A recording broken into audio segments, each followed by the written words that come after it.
Trump just busted traitor John McCain doing Hillary's dirty work and now he's done for good. The Republican rhino senator from Arizona, John McCain, is about to find his Democrat-loving self facing some very serious questions following the confirmation that both the Hillary Clinton campaign and the Democratic National Committee helped fund research which went into the now infamous, but largely discredited 35-page dossier on President Donald Trump and his so-called ties to Russia. John McCain has been able to coast through his career without any questions whatsoever, thanks to his veteran status and the fact he was a POW in Vietnam for 5 years. He's had no problem being part of the opposition research on peace on Donald Trump during the presidential election, without anyone asking questions about where it came from. 0 shares. Facebook, Twitter. The Republican rhino senator from Arizona, John McCain, is about to find his Democrat-loving self facing some very serious questions following the confirmation that both the Hillary Clinton campaign and the Democratic National Committee helped fund research which went into the now infamous,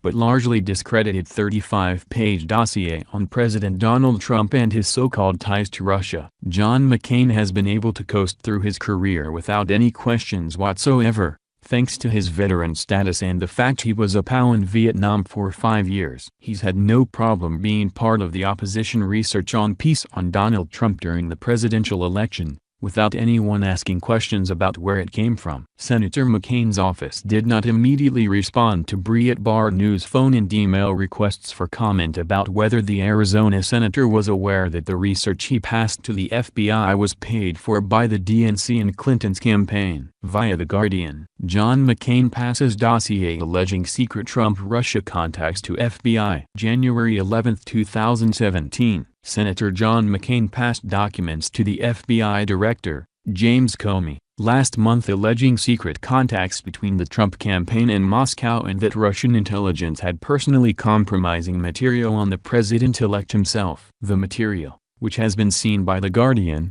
is a series of reports on Trump's relationship with Moscow. They were drawn up by a former Western counterintelligence official, now working as a private consultant. BuzzFeed on Tuesday published the documents, which it said were unverified and potentially unverifiable. The Guardian has not been able to confirm the veracity of the documents' contents, and the Trump team has consistently denied any hidden contacts with the Russian government. A spokesman for the Russian president, Vladimir Putin, on Wednesday denied Russia has collected compromising information on Trump and dismissed news reports as a complete fabrication and utter nonsense. Dmitry Peskov insisted that the Kremlin does not engage in collecting compromising material. Trump's transition team did not immediately respond to a request for comment, but late on Tuesday, Trump tweeted, "Fake news, a total political witch hunt." He made no direct reference to the allegations. An official in the U.S. administration who spoke to The Guardian described the source who wrote the intelligence report as consistently reliable, meticulous and well-informed, with a reputation for having extensive Russian contacts. Some of the reports, which are dated from 20 June to 20 October last year, also proved to be prescient, predicting events that happened after they were sent. One report, dated June 2016, claims that the Kremlin has been cultivating, supporting and assisting Trump for at least 5 years, with the aim of encouraging splits and divisions in Western alliance. It claims that Trump had declined various sweetener real estate deals offered him in Russia, especially in developments linked to the 2018 World Cup finals, but that he and his inner circle have accepted a regular flow of intelligence from the Kremlin, including on his Democratic and other political rivals. Most explosively, the report alleges, FSB has compromised Trump through his activities in Moscow sufficiently to be able to blackmail him. The president-elect has not responded to the allegations. CNN reported on Tuesday that the FBI was still investigating the credibility of the documents but added that the intelligence chief said included a summary of the material in a secret briefing on Russian interference in the election delivered last week to Barack Obama and Donald Trump. The emergence of the documents is potentially explosive, 10 days before Trump's inauguration and on the eve of his first planned press conference since July last year. Despite glowing references from U.S. and foreign officials who have worked with the source, there are some errors in the reports. One describes the Moscow suburb of Barbican as reserved for the residences of the top leadership and their close associates, But although it is a very expensive neighborhood, there are no restrictions on who can own property there. The document also misspells the name of a Russian banking corporation. The FBI does not normally make any comment on ongoing counterintelligence investigations, but was under increasing pressure from Democrats and some Republicans to act before the inauguration, particularly because of Comey's announcement of a continuing investigation into Hillary Clinton's email server 11 days before the election, which many of her supporters believe cost her the presidency. The reports were initially commissioned as opposition research during the presidential campaign, but its author was sufficiently alarmed by what he discovered to send a copy to the FBI. It is unclear who within the organization they reached and what action the Bureau took. The former Democratic Senate leader, Harry Reid, has lambasted Comey for publicizing investigations into Hillary Clinton's private server, while allegedly sitting on explosive material on Trump's ties to Russia. Another Democratic senator, Ron Wyden, questioned Comey insistently at a Senate Intelligence Committee hearing on Tuesday on whether the FBI was pursuing leads on Trump campaign contacts with Russia. Has the FBI investigated these reported relationships?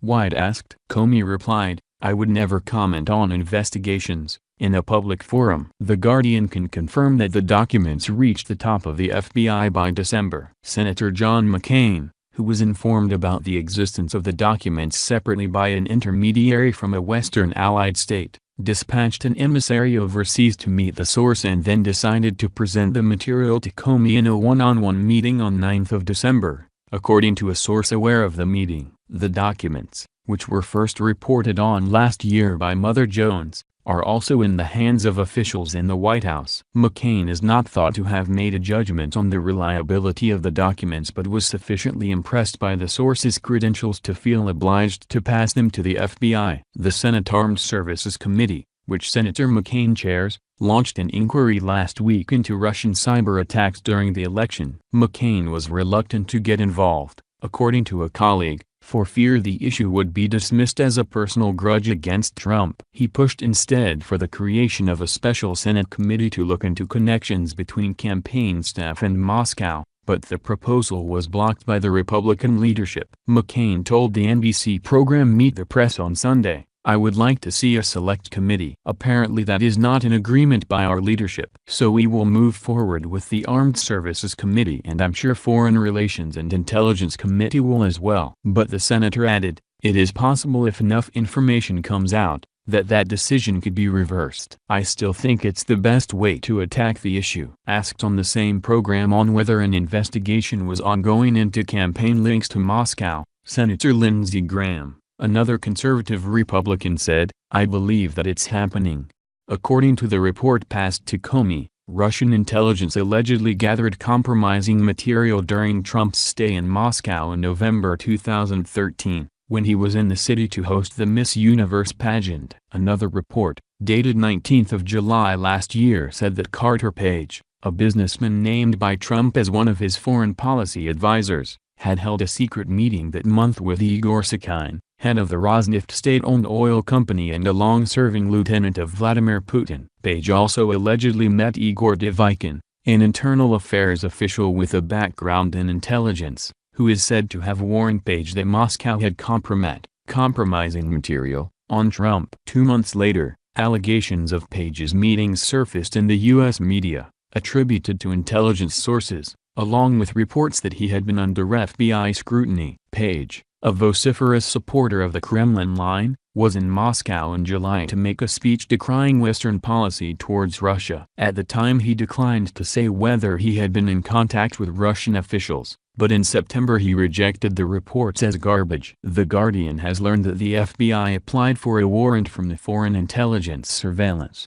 (FISA) court over the summer in order to monitor 4 members of the Trump team suspected of irregular contacts with Russian officials. The FISA court turned down the application, asking FBI counterintelligence investigators to narrow its focus. According to one report, the FBI was finally granted a warrant in October, but that has not been confirmed, and it is not clear whether any warrant led to a full investigation. A month after Trump's surprise election victory, Page was back in Moscow saying he was meeting with business leaders and thought leaders, dismissing the FBI investigation as a witch hunt and suggesting the Russian hacking of the Democratic Party alleged by U.S. intelligence agencies could be a false flag operation to incriminate Moscow. Another of the reports compiled by the former Western counterintelligence official in July said that members of Trump's team, which was led by campaign manager Paul Manafort, a former consultant for pro-Russian politicians in Ukraine, had knowledge of the DNC hacking operation,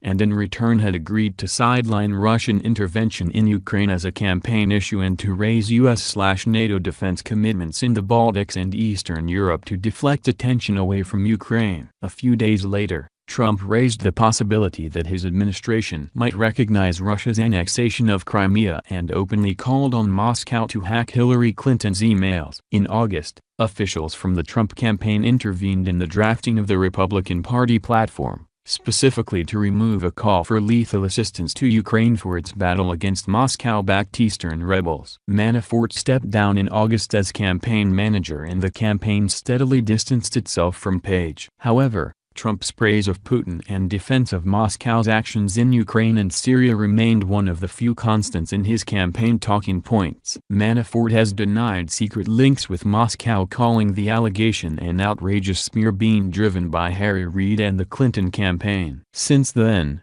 Trump has consistently cast doubt on Russian culpability for hacking the Democratic National Committee, defying a consensus of 17 national intelligence agencies. After Obama deported 35 Russian diplomats in retaliation for Moscow's intervention, Trump praised Putin for not carrying out tit-for-tat deportations of U.S. diplomats. "I always knew he was very smart," he tweeted. An FBI spokesman declined to comment after the CNN report. Senator McCain, "You have been a traitor to your party, your country, and the American people ever since you returned from captivity in Vietnam, and this dossier fiasco is no exception. No one will ever make light of the hell you went through there, but today you aren't the man who was captured long ago. All you have done for the past 3 decades is try to get the U.S. into each and every war you have been able to get your dirty claws on. There has never been a war you haven't liked, and the American people are just fed up with all your pointless wars which we are never even able to win. You can't understand how the Republican Party lost to an outsider like President Trump, and it's really easy to explain. It was Republicans like you who are trigger-happy and who have never seen an illegal alien they haven't liked. You turned the Republican Party over to an outsider like President Donald Trump,